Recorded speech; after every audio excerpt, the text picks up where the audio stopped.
اللہ الرحمن الرحیم۔ عزیز طلبہ السلام علیکم۔ آج ہم اردو کے لیکچر 6 کے ساتھ آپ کی خدمت میں حاضر ہیں۔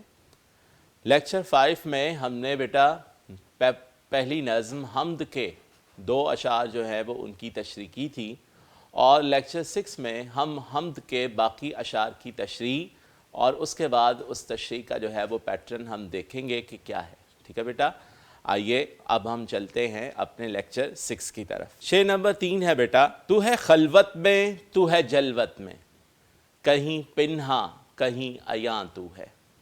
مفہوم اس کا ہوگا، اے اللہ تو تنہائی میں بھی ہے اور محفل میں بھی، کہیں تو چھپا ہوا ہے اور کہیں تو نمایاں ہے۔ لب لباب اس کا اگر مختصر انداز میں بیان کیا جائے بیٹا تو وہی ہے کہ اللہ تعالیٰ کی ذات ہر جگہ موجود ہے۔ کوئی مقام ایسا نہیں ہے کہ جہاں اس ذات کا جلوہ جو ہے وہ موجود نہ ہو۔ زمین ہو، آسمان ہو، مقام ہو، لا مقام ہو، انسان کی انفرادی زندگی ہو، اجتماعی زندگی ہو، ہر جگہ اللہ تبارک و تعالیٰ کی ذات جو ہے وہ موجود ہے۔ تشریح کے جہاں اہم نکات ہم دیکھیں گے اس میں بیٹا سب سے پہلا ہے خلوت۔ خلوت جو ہے وہ کہتے ہیں تنہائی کو۔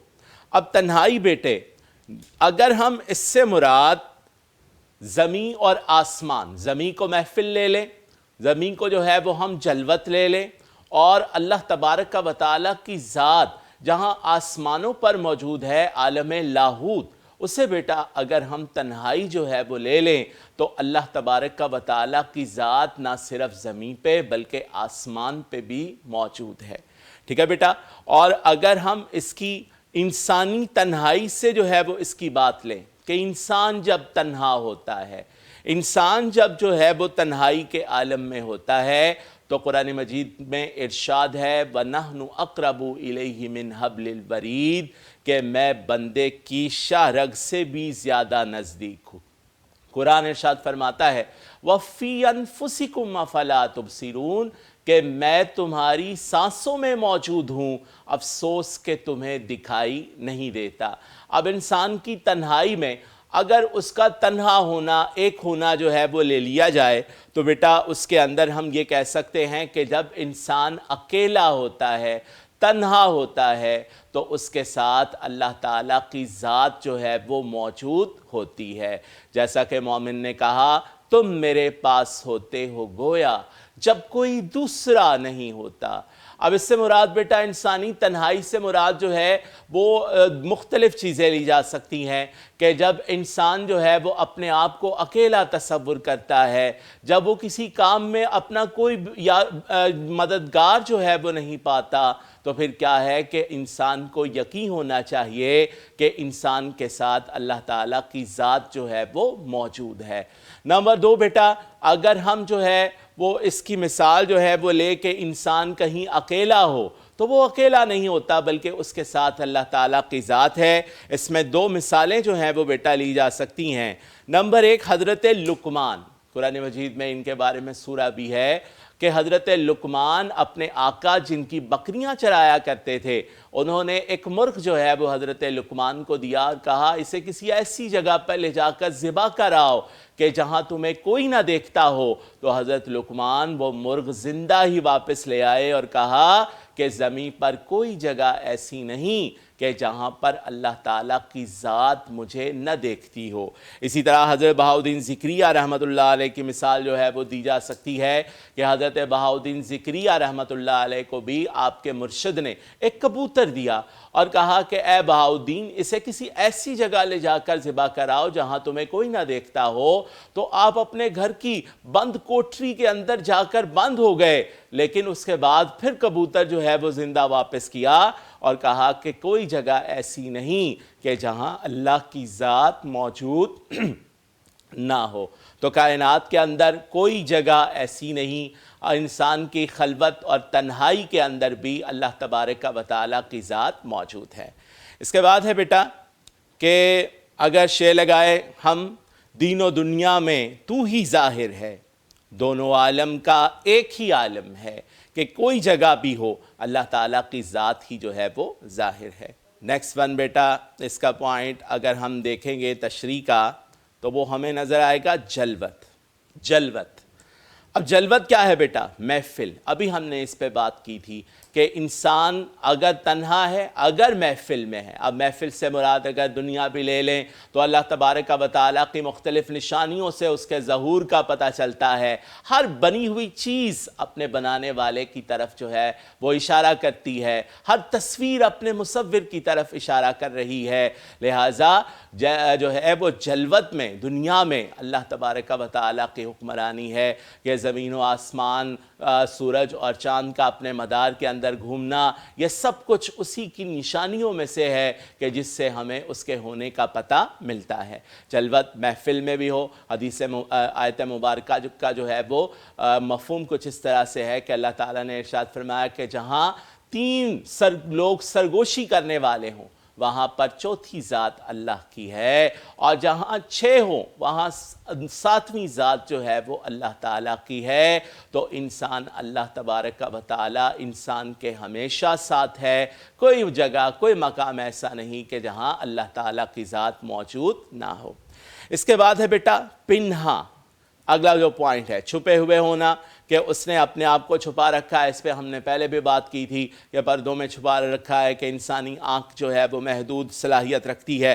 کس کے ہیں جلوے یہاں کیسے کیسے، ایاں کیسے کیسے، نہاں کیسے کیسے. نیکسٹ ون بیٹا اہم نکات میں ایاں، کہ نشانیوں سے اس کی ذات کا ظہور ہے. اس پہ بھی ہم نے پہلے بات کی تھی کہ کائنات کے اندر اس کی نشانیاں ہیں کہ وہ ہمیں کھلی آنکھ سے، اس مادی آنکھ سے دکھائی تو نہیں دیتا، لیکن اس کے ہونے کی علامات ان نشانیوں سے جو ہیں وہ ظاہر ہیں کہ جو نشانیاں اس نے. جس طرح بیٹا آپ مثال کے طور پر لکھ سکتے ہیں کہ جیسے سورج جو ہے وہ ایک مقام پر ہے، لیکن اس کی آب و تاب، اس کی چمک، اس کی روشنی، اس کی حرارت ہر جگہ پر پائی جاتی ہے جو اس کے ہونے کی نشانی ہے. اسی طرح کمرے میں اگر پھولوں کی ایک ٹوکری رکھ دی جائے تو اس سے خوشبو جو ہے وہ پورے کمرے میں پھیل جائے گی. پھول اگر کسی کو نہ بھی نظر آئیں لیکن پھولوں کے ہونے کا احساس ضرور ہوگا کہ یہاں کوئی نہ کوئی پھول جو ہیں وہ موجود ہیں. بالکل اسی طرح اللہ تبارک و تعالیٰ کی ذات کی نشانیوں سے ہم اسے جو ہے وہ پہچانتے ہیں. بقول شاعر ظاہر کی آنکھ سے نہ تماشا کرے کوئی، ہو دیکھنا تو دیدہ دل واہ کرے کوئی. اور یہ بھی اشعار جو ہیں وہ دیگر اس کے ریفرنس کے لیے لگائے جا سکتے ہیں. دیا دکھائی مجھے تو اسی کا جلوہ میر، پڑی جہاں میں جا کر نظر جہاں میری، اس جانے دو عالم کا جلوہ پردے میں بھی ہے اور بے پردہ، کہ وہ جو ہے وہ ہر جگہ موجود ہے. حمد کا بیٹے شعر نمبر 4 ہے. اب اس کے بعد ہم اس کی تشریح کریں گے. شعر نمبر 4 کی: نہیں تیرے سوا یہاں کوئی، میزباں تو ہے مہماں تو ہے. مفہوم: اے اللہ تو کائنات کی ہر چیز میں موجود ہے، تو ہی میزبان اور تو ہی مہمان ہے. اب بیٹے اس کے اہم نکات. سب سے پہلا آسان مفہوم کہ اللہ تبارک و تعالیٰ کی ذات کائنات کے ہر ذرے کے اندر موجود ہے. جیسا کہ اللہ تعالیٰ نے خود ارشاد فرمایا اللہ نور السماوات والارض، کہ اللہ تعالیٰ زمین و آسمان کا نور ہے. کائنات کی ہر چیز کے اندر اسی کا جلوہ ہے کہ اللہ تبارک و تعالیٰ نے کائنات کو اپنے نور سے ہی ظہور کیا. بیٹے اس کو پڑھنے سے پہلے ہم یہ دیکھ لیتے ہیں کہ دنیا کے اندر 2 نظریات ہیں. ایک نظریہ ہے وحدت الوجود اور ایک نظریہ ہے وحدت الشہود. نظریہ وحدت الوجود کے پیروکار ہیں امیر مینائی، کہ جنہوں نے اس نظم کے اندر نظریہ وحدت الوجود جو ہے وہ بیٹے اس کو شامل کیا ہے. نظریہ وحدت الوجود کے بانی محی الدین ابن عربی رحمۃ اللہ تعالیٰ علیہ کو جو ہے وہ گردانا جاتا ہے کہ آپ نے نظریہ وحدت الوجود جو ہے وہ پیش کیا، اور اس کے مطابق کیا ہے کہ کائنات کے اندر صرف ایک ہستی ہے اور وہ اللہ تعالیٰ کی ذات ہے، اور اس نے جو کچھ بھی بنایا وہ سب کا سب اپنے نور سے تخلیق کیا ہے. اگر ہم آیت قرآنی کو دیکھیں تو آیت قرآنی سے ہمیں اس بات کا جو ہے وہ پتہ چلتا ہے. آیت قرآنی میں ہے میں نے اس میں اپنی روح پھونک دی، کہ اس میں جو روح ہے انسان کے اندر وہ اللہ تبارک و تعالیٰ کی ہے. اب لاسٹ شعر میں نے آیت کریمہ بولی تھی وَفِي أَنفُسِكُمْ أَفَلَا تُبْصِرُونَ، کہ میں تمہاری سانسوں میں موجود ہوں، تمہیں دکھائی نہیں دیتا؟ تو اللہ تبارک و تعالیٰ کی ذات انسانی سانسوں میں موجود ہے، انسان کے اندر ہے، دنیا کے اندر جس قدر چیزیں ہیں ان سب کے اندر اللہ تبارک و تعالیٰ کا نور ہے۔ یہ نظریہ وحدت الوجود جو ہے اس کے مطابق ہے، اور شاعر نے بھی یہی کہا، نہیں تیرے سوا یہاں کوئی، کہ یہاں تیرے سوا اور کوئی بھی نہیں ہے، کہ اللہ تبارک و تعالیٰ کی ذات جو ہے وہ ہر جگہ ہے۔ نبی پاک صلی اللہ علیہ وسلم کی حدیث مبارکہ ہے، اللہ نے سب سے پہلے میرے نور کو بنایا، باقی مخلوق کو میرے نور سے پیدا کیا۔ یعنی ہر چیز کے اندر اللہ تبارک و تعالیٰ کا نور جو ہے وہ موجود ہے۔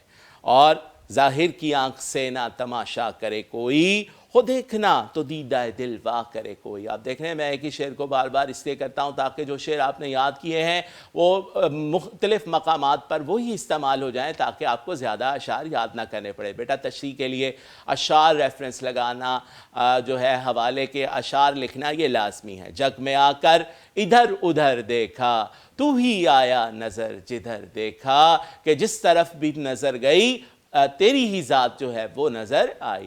تجلی تیری ذات کا سو بسو ہے، جدھر دیکھتا ہوں ادھر تو ہی تو ہے، کہ تیرے سوا اور کوئی چیز جو ہے وہ نظر نہیں آتی۔ وجود حقیقی، اور دو قسم کے وجود ہیں، ایک وجود حقیقی ہے، غیر حقیقی ہے۔ شاعر کے کہنے کا معنی یہ ہے کہ حقیقی وجود ہو یا غیر حقیقی ہو، ہر کسی کے اندر اللہ کے نور ہی کا ظہور ہے، کہ اس کے نور کے سوا اس کائنات کے اندر اور کچھ نہیں۔ صوفیاء کرام کی تعلیمات ہم دیکھ لیں تو ہمیں اسی نظریے کی پیروی جو ہے وہ ملتی ہے۔ حضور سلطان باہو رحمۃ اللہ علیہ ارشاد فرماتے ہیں، اے تن رب سچے دا حجرہ، وچ پا فقیرہ جاتی ہوں، نہ کر منت خواج خضر دی، تیرے اندر آب حیاتی ہوں۔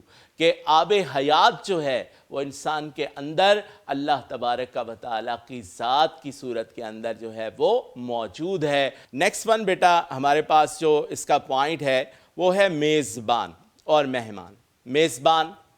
میزبان گھر کے مالک کو کہتے ہیں کہ جو تمام مہمان کی تمام ضرورتوں کا خیال رکھتا ہے، کھلانا، پلانا، تحفظ کرنا، اس کی ساری ضروریات کو جو ہے وہ پورا کرنا۔ تو تیسرا اس کا پوائنٹ جو ہے وہ میزبان ہے۔ تو بیٹا میزبان جو ہے وہ اللہ تعالیٰ کی ذات ہے۔ یہ تو آپ سب لوگوں کو پتہ ہے، یہ کس نے یہ جو ہے وہ گلشن اسی کا لگایا ہوا ہے، کہ یہ سارے کا سارا گلشن اسی نے جو ہے وہ سجایا ہے اور بنایا ہے۔ انسان کے لیے بے شمار نعمتیں اس نے جو ہے وہ زمین پر سجا دی ہیں، زمین پر بچھا دیے ہیں۔ ہرے بچھونے اللہ تبارک و تعالیٰ نے مختلف نعمتیں ہیں، کھانے کی، پھل ہیں اور دیگر چیزیں ہیں، یہ سب اللہ تبارک و تعالیٰ نے انسان کے لیے جو ہیں وہ اس دنیا کے اندر بھیجی ہیں۔ اب کیا ہے بیٹا، وہ کہتا ہے شاعر جو ہے وہ کہتے ہیں کہ مدرسہ یا دیر تھا، کعبہ یا بت خانہ تھا، ہم سبھی مہمان تھے وہاں، تو ہی صاحب خانہ تھا، کہ تو ہی صاحب خانہ تھا، چاہے کوئی بھی ہو، ہندو مسلم کی تفریق کے بغیر وہی سب کو جو ہے وہ کھلانے پلانے والا ہے۔ ایک شاعر نے کہا، اثر تیری عطاؤں پر نہیں پڑتا خطاؤں کا، جسے پیدا کیا اس کو دیا ہے آب و نا تو نے، کہ جس کو تو نے پیدا کیا اس کو تو نے آب و نا جو ہے وہ نان، روٹی، پانی وغیرہ اس کو دیا ہے۔ اب بیٹا دوسرا ہے مہمان ہوتا ہے جو عارضی طور پر آئے، جو کسی کے ہاں عارضی طور پر جو ہے وہ رہنے کے لیے جائے، وہ مہمان ہوتا ہے۔ میزبان اس کا خیال رکھتا ہے۔ عارضی طور پر اس دنیا کے اندر انسان آیا ہے، چیزیں ہیں، انسان ہیں، انسان عارضی طور پر اس دنیا کے اندر مہمان بن کر آیا ہے، کہ جب اللہ تبارک و تعالیٰ نے جو ہے وہ اپنی روح حضرت آدم نبی علیہ السلام کے جسم میں بھیجی، تو روح جو ہے اللہ تعالیٰ نے اسے ارشاد فرمایا کہ تجھے کچھ وقت کے لیے اس جسم میں جو ہے وہ بھیجا جا رہا ہے۔ تو انسان جو ہے وہ عارضی طور پر یہاں پر آیا ہے، اور روح اور انسان بھی اسی کے اندر ہے۔ اللہ تعالیٰ نے ارشاد فرمایا قُلِ الرُّوحُ مِنْ أَمْرِ رَبِّی، کہ روح اللہ تعالیٰ کا امر ہے، اللہ کا حکم ہے، اسی کی ذات کا حصہ ہے، لہٰذا یہاں جو بھی چیز ہے، مہما انسان ہے تو انسان کے اندر بھی اللہ تعالیٰ کی خصوصیات، اللہ تعالیٰ کی صفات ہی کار فرما ہیں۔ کہتا ہے شاعر امیر مینائی ارشاد فرماتے ہیں، نہ مقام نہ لا مقام کچھ، جلوہ فرما یہاں وہاں تو ہے۔ اور بیٹا ایک شعر اور لگایا جا سکتا ہے جلوہ گاہ تیرا کیا غیب کیا شہادت، یہاں بھی شہود تیرا وہاں بھی ظہور تیرا۔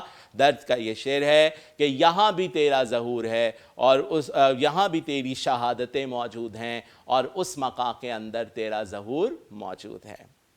شعر نمبر 5 بیٹا، رنگ تیرا چمن میں بو تیری، خوب دیکھا تو باغباں تو ہے۔ مفہوم ہے اس چمن میں رنگ اور خوشبو اللہ کی ہے، وہی سب سے بڑا محافظ ہے۔ اہم نکات ہیں، سب سے پہلے اگر ہم لے لیں کہ لفظ باغ کے لفظی معنی اگر لے لیں تو باغ جو ہے وہ رعنائی، خوبصورتی، پھل پھول، ان کے لیے جو ہے وہ مشہور ہے، اور بڑی آسان سی تشریح ہے کہ یہ سب چیزیں اللہ تبارک و تعالیٰ نے بنائی ہیں۔ اس کے اوپر ہم پہلے سے بات چیت کرتے جو ہیں وہ چلے آ رہے ہیں۔ اہم نکات اگر باغ کے علامتی معنی جو ہیں وہ بیٹا لے لیے جائیں تو تصویر سے مصور کی طرف جو ہے وہ اشارہ جاتا ہے، کہ تصویر جو ہے وہ اپنے مصور کی طرف جو ہے وہ اشارہ کرتی ہے، کائنات اپنے بنانے والے کی طرف اشارہ کر رہی ہے کہ یہ سارا گلشن جو ہے وہ اسی کا سجایا ہوا ہے، یہ سارا گلشن جو ہے وہ اسی کا لگایا ہوا ہے، تو یہ اس کے اندر ہے۔ باغ کے علامتی معنوں کے اندر کائنات ہے، تو کائنات بھی اللہ تعالیٰ نے بنائی ہے، سورج اور چاند ستارے یہ سب چیزیں اپنے بنانے والے کا پتہ دیتی ہیں کہ یہ سب چیزیں جو ہیں وہ کسی بنانے والے کے بغیر نہیں بنی، لہٰذا یہ اس کے اندر۔ نیکسٹ ون ہے بیٹا باغباں۔ باغباں جو ہے وہ محافظ، باغ کا محافظ جو ہے وہ بھی اللہ تعالیٰ ہے، کہ اللہ تعالیٰ کی ذات اس سارے باغ کی حفاظت کر رہی ہے۔ آیت کریمہ ہے کائنات کی ہر چیز میں اسی کا نور ہے۔ یہ وہ آیات ہے، یہ وہ اشعار ہیں جو آپ اس کی تشریح کے اندر، اشعار کے اندر لگا سکتے ہیں۔ شاعر نے کہا باغ عالم کا ہر ایک گل ہے خدا کی قدرت، باغباں تو ہے اس کا یہ چمن کس کا ہے۔ اور ایک شعر وہ لگایا جا سکتا ہے گل و بلبل بہار میں دیکھا، ایک تجھ کو ہزار میں دیکھا، جو ہے کہ تیری ہی ذات کے جلوے ہر طرف موجود ہیں۔ اب بیٹا ہمارے نظم کی تشریح جو ہے وہ مکمل ہو گئی۔ اس کا آخری شعر جو ہے اس کے اندر چونکہ تخلص استعمال ہوا ہے، مقطع ہے، تخلص کا استعمال جس شعر کے اندر ہو جائے وہ ایگزامینیشن تشریح کے لحاظ سے جو ہے وہ پیپر کے اندر نہیں پوچھا جاتا، لیس امپورٹنٹ ہے، اس لیے اس کی تشریح جو ہے وہ ہم نہیں کریں گے۔ اہم اشعار کی تشریح ہم نے مکمل کر لی ہے۔ تشریح کا طریقہ، پوائنٹس اہم جو تھے تشریح کے لیے وہ میں نے آپ کے سامنے جو ہے وہ بیٹا بیان کر دیے تھے، ٹھیک ہے۔ اب ہم نے دیکھنا ہے کہ اس کو پیپر پہ پریزنٹ کیسے کرنا ہے، آپ نے کس طرح اسے پیپر پر پریزنٹ کریں گے۔ اس میں سب سے پہلا بیٹا سوال نمبر 2 آپ نے لکھنا ہے، الف جز ہے سوال نمبر 2 کا۔ اس کے بعد آپ نے دونوں اشعار، میں نے آپ کو بتایا تھا آغاز کے اندر جب ہم نظم کی طرف جا رہے تھے کہ آپ کو نظم سے 2 اشعار پوچھے جائیں گے اور آپ نے دونوں کی تشریح کرنی ہے۔ آپ نے بیٹا کیا کرنا ہے کہ دونوں اشعار سب سے پہلے آپ نے لکھ دینے ہیں، دونوں کے دونوں اشعار، ٹھیک ہے۔